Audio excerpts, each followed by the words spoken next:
గత కొంతకాలంగా BRS MLA Mallareddy party వీడుతారని వస్తున్న వార్తలపై ఆయన క్లారిటీ ఇచ్చారు. తాను బీఆర్ఎస్ పార్టీ మారటం లేదని, అవన్నీ ఊహాగానాలేనని మల్లారెడ్డి స్పష్టం చేశారు. రక్తంతో రాసిన లేఖ వ్యవహారంపై మనస్తాపం చెందానంటున్నారు మల్లారెడ్డి. త్వరలో లేఖ రాసిన అభిమానిని కలుస్తానని చెప్పారు. బోయిన్పల్లి క్యాంప్ కార్యాలయంలో పార్టీ వర్కింగ్ ప్రెసిడెంట్ కేటీఆర్ జన్మదిన వేడుకల్లో పాల్గొని కేక్ కట్ చేశారు. అనంతరం ఆయన మాట్లాడుతూ ఇటీవల తాను బీఆర్ఎస్ ను వీడుతున్నానని వస్తున్న పూర్తి సమాచారం అవాస్తవమన్నారు. కేటీఆర్ 125 ఏండ్లుగా ఆరోగ్యంగా జీవించాలని ఆకాంక్షించారు. కాగా ఇటీవల సోషల్ మీడియాలో మల్లారెడ్డి బీజేపీలో చేరుతున్నాడనే ప్రచారానికి చెక్ పెట్టినట్లయింది. మన యువ నాయకుడు వర్కింగ్ ప్రెసిడెంట్ బీఆర్ఎస్ పార్టీ 50వ జన్మదిన సందర్భంగా ఆయనకు శుభాకాంక్షలు. Many happy returns of the day. Happy birthday KTR గారు. ఆయన మంచిగా 125 ఏళ్ళు బతకాలి, సక్సెస్ఫుల్గా మంచిగా పోరాడుతున్నాడు. తప్పకుండా మన తెలంగాణకు సీఎం కూడా కావాలని కోరుకుంటున్నాను. రాసినందుకు చాలా బాధ అనిపిస్తుంది నాకు. ఎవరో అడ్రస్ కూడా రాయలేదు. తప్పకుండా నేను కలుస్తా. నేను ఆయన బాధ అంతా నేను పార్టీలకి వెళ్ళి మారుతున్నాను బాధ. అది రాసిండు, నాకు కూడా బాధ అనిపించింది. చాలా ఇబ్బందికరం ఉంది. అడ్రస్ తెస్తే తప్పకుండా ఆయన ఇంటికి పోతుంటే తప్పకుండా ఆయన ఎట్లయినా అడ్రస్ తెచ్చుకొని పోతా. నాకు కూడా బాధ. నేను ఎక్కడ పార్టీలో పోతాను. ఏ పార్టీలో మాట్లాడతాను. ఈరోజు ఇక ఇదే అంశానికి సంబంధించి మరింత సమాచారం మా ప్రతినిధి లెనిన్ అందిస్తారు. లెనిన్, చెప్పండి.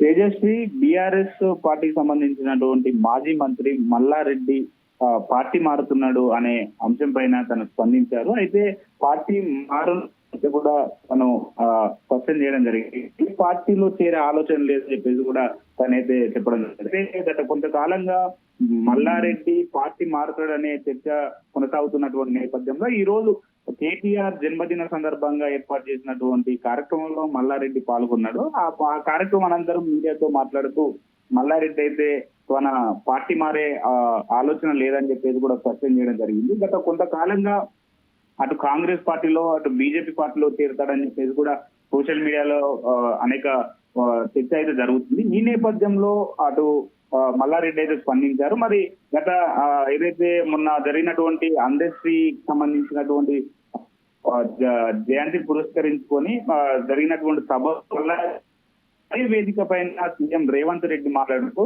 అటు కేసీఆర్ కావచ్చు, కేసీఆర్ కుటుంబాన్ని కావచ్చు తీవ్రంగా విమర్శించారు. ఈ నేపథ్యంలో ఆ వేదిక మీద ఉన్నటువంటి మల్లారెడ్డి కనీసము ఆ వేదిక దిగిన తర్వాత కూడా స్పందించలేదు. బయటకు వచ్చిన తర్వాత ప్రైవేట్ గా కూడా తన పైన ఎలాంటి దానికి సంబంధించినటువంటి ప్రెస్ మీట్ కావచ్చు, అట్లనే దానికి సంబంధించినటువంటి వీడియో కూడా రిలీజ్ చేయలేదు.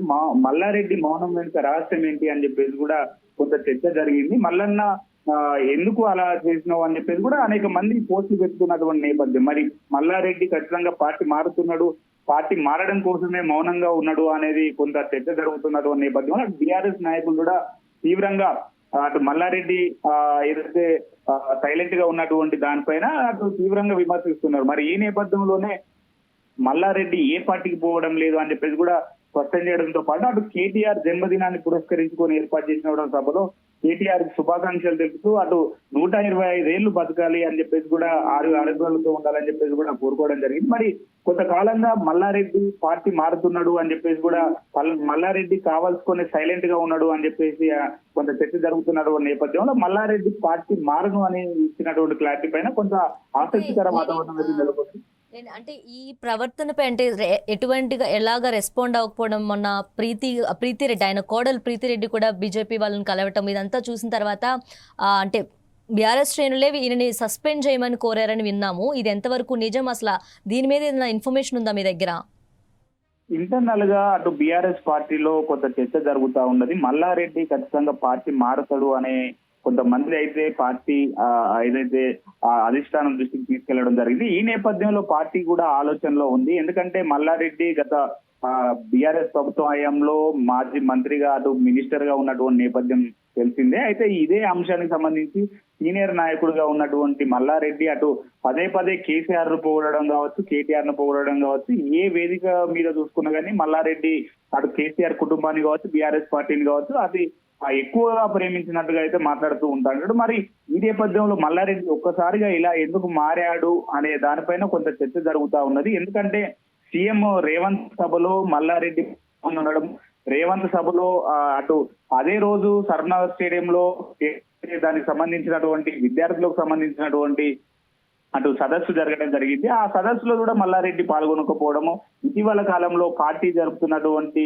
మీటింగ్ లో కూడా పాల్గొనకపోవడము కొంత ఇబ్బందికరంగా వాళ్ళు ఏదైతే ఆలోచిస్తున్నారో అయితే ఈ నేపథ్యంలోనే తన కోడలు బీజేపీ పార్టీలో చేరుతుంది అని చెప్పేసి కూడా కొంత చర్చ జరుగుతా ఉన్నది. అటు బీజేపీ పార్టీకి సంబంధించినటువంటి ముఖ్య నేతలను కూడా తన కోడలు కలవడం కావచ్చు, ఇదంతా రాజకీయంగా కాదు అని చెప్పేసి చెప్తున్నప్పటికీ కానీ ఒక స్పష్టత అయితే రావడం లేదు. మరి బీఆర్ఎస్ పార్టీని వీడి బీజేపీలోకి పోతారా, అటు కాంగ్రెస్ లోకి పోతారా అనే కొంత ఆసక్తికర వాతావరణం అయితే నెలకొన్నది. అటు మల్లారెడ్డి కోడలు కూడా ఇప్పటికే బీజేపీలో చేరడానికి రంగం సిద్ధం చేసుకున్నట్లయితే తెలుస్తా ఉన్నది. మరి దానిపైన ఇంకా స్పష్టత రావట్లేదు, మరి చూడాలి అసలు. ఇదే బీఆర్ఎస్ పార్టీకి చెందిన నేత అంటే కిషాంక్ అంటే ఓపెన్ గా క్వశ్చన్ చేశారు, ఇప్పుడు ఏం బ్లాక్ మెయిల్ చేశాడని సైలెంట్ అయ్యావు మల్లన్న అంటూ ఓపెన్ గా. మరి దీని మీద కూడా ఎలాంటి రియాక్షన్ లేదు, దీనికోసం ఏదైనా ఇన్ఫర్మేషన్ ఉందా మీ దగ్గర? గతంలో మనం చూసుకున్నట్లయితే రేవంత్ రెడ్డి పైన అసలు ప్రెస్ మీట్ పెట్టి మల్లారెడ్డి తొడలు కొట్టడము, అట్లనే రేవంత్ రెడ్డిని విమర్శించడంలో మల్లారెడ్డిని పార్టీ అనేక సార్లు మల్లారెడ్డి తీసుకున్నటువంటి నిర్ణయాలను ఏదైతే అభినందించడం జరిగింది. మరి ఈ నేపథ్యంలోనే అటు మల్లారెడ్డికి సంబంధించినటువంటి అంశంలో అటు ఒకటే కాన్స్టిట్యున్సీ అటు మల్కాజ్గిరి ఎంపీగా ఉన్నటువంటి రేవంత్ రెడ్డి అప్పుడు ఉన్నటువంటి క్రమంలో అటు మల్లారెడ్డి తీవ్ర విమర్శలు చేసింది. అటు సీఎం రేవంత్ రెడ్డి కూడా భూ కబ్జాలు చేసినావు అని చెప్పి కూడా అనేక సార్లు ఇద్దరి మధ్యలో వాగ్వాదం నెలకొన్నది. మరి ఈ నేపథ్యంలోనే అదే సభలో అటు ప్రోటోకాల్ నేపథ్యంలోనే హాజరైనా అని చెప్పేసి మల్లారెడ్డి చెప్తున్నప్పటికీ మరి ప్రోటోకాల్ నేపథ్యంలో అక్కడ పార్టీకి సంబంధించినటువంటి ముఖ్య నాయకులను విమర్శిస్తున్నటువంటి క్రమంలో ఎందుకు మౌనంగా ఉన్నారని చెప్పేసి కూడా అటు బీఆర్ఎస్ శ్రేణులు అయితే తీవ్రంగా విమర్శిస్తున్నారు. మరి అటు క్రిషాంక్ కూడా ప్రశ్నించడం జరిగింది. మరి మల్లన్న ఇప్పటి వరకు అయితే ఎందుకు మల్లారెడ్డి సంబంధించినటువంటి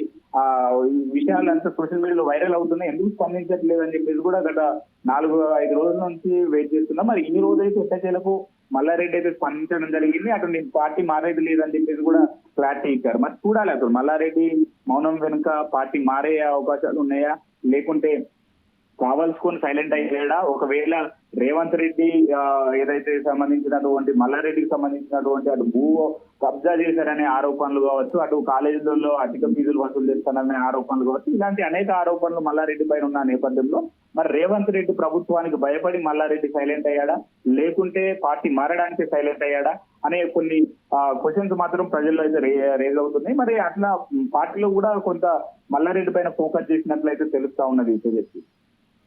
రైట్ లెనిన్, థ్యాంక్ యూ.